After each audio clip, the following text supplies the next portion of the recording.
në një rrugën që lidh Elbasanin me Rogozhinën, apo them gati paralel me atë zonë, u futa në një rrugë dytësore që të fut në Gjozaj dhe të nxjerrë në Lushnjë, dhe u futa në Kodrat e Ballagatit, ku nuk kisha parë pamje më mahnitse në Kodra mahnitse. Edhe deti duket nuk krejtësisht panjohura në kuptimin e publikut gjerë, dhe duket dhe deti patjetër, po pamja mahnitse. Unë do t'ju them lidhje Toskanë dhe kaluar Toskanë. Lidhje me shtëpi shumë të bukura të ndërtuara. Në të zonë do t'ju them këtë se unë javën e fundit jam po mbledh po grumbulloj vajin e ullirit nga fermerët.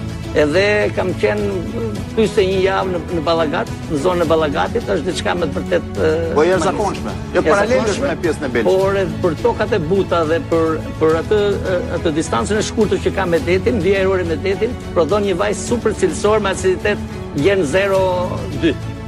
Domethënë më minimalin që të mundshëm. Ashtu ë? Më minimalin e mundshëm, sepse un kam shëtitur zonat përreth që po grumbulloj vajin e ullirit. Edhe atje është aciditeti më i ulët, është tokat dhe është vija ajrore shumë